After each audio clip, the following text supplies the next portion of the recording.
Thompson for Outside Insiders. Outside Insiders. Gerard has been kind enough to join me for a quick cuppa on the lounge. Mate, I very much enjoyed the program today and your ability to push back on a couple of issues.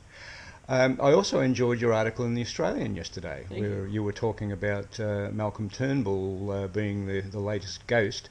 I was overseas for 5 months in the period leading up to Malcolm's departure. Can you describe to me your take on how it was that Malcolm fell from grace within the party?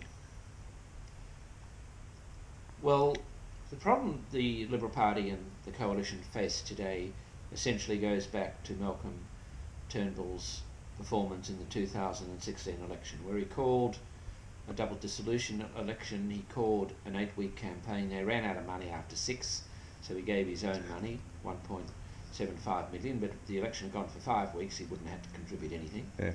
They lost 14 seats to Labor and got in with a majority of 1. That's where the problems start. And rather than move against him immediately, the Conservatives in the Cabinet, Matthias Cormann and Peter Dutton, supported him.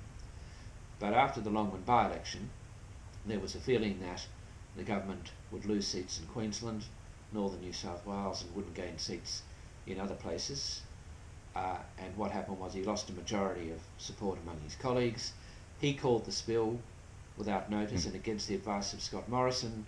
Peter Dutton put up his hand, won 42% of the party vote without running the numbers. And from that stage, Mr Turnbull's career as Prime Minister was over.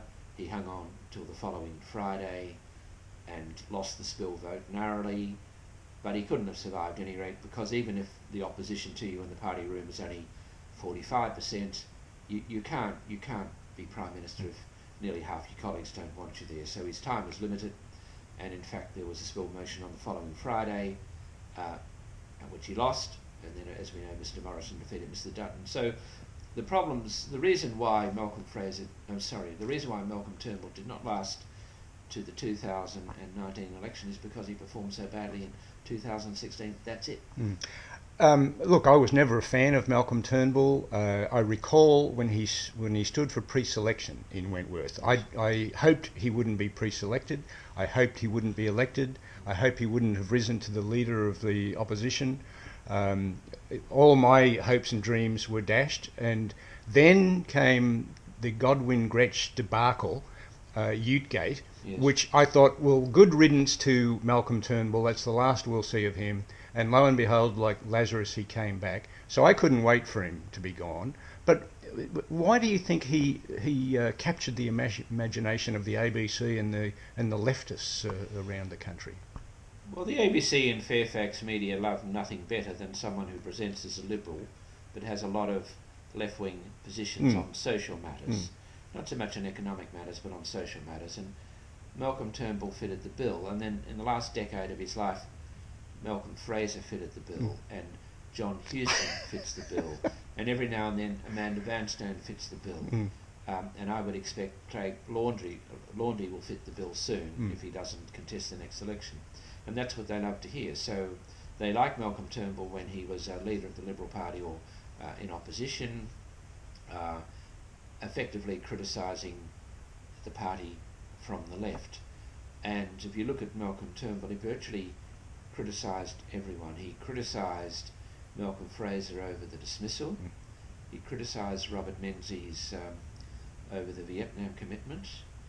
And he effectively criticised John Howard over a range of issues, including the Republic, and he also criticised Tony Abbott. So there have been 4 Liberal leaders who defeated Labor in the polls to take government from opposition: Robert Menzies, Malcolm Fraser, John Howard, Tony Abbott, and Malcolm Turnbull criticised all of them. So in the party there was a feeling that he wasn't one of us.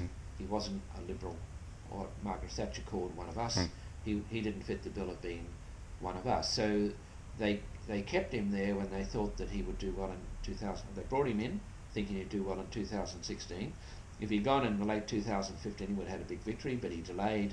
By 2016 he was losing his support. They just got over the line, and I think at that stage it was unlikely he was going to lead them again, because the prospect of Malcolm Turnbull doing better than 2019 than he did in 2016 was very unlikely, Yeah. which means they were destined to lose. Now, they may still lose, but I think they thought they had a better shot with either Peter Dutton or in the end it was Scott Morrison. They thought they had a better shot with one of them than with Malcolm Turnbull, and I think that judgment is probably correct, just as I think that if Tony Abbott had led them in 2016 rather than Malcolm Turnbull, they would have lost seats, but they would have done better, because Tony Abbott had more support in the areas where Malcolm Turnbull lost seats: Western Sydney, Northern New South Wales, Queensland, Tasmania.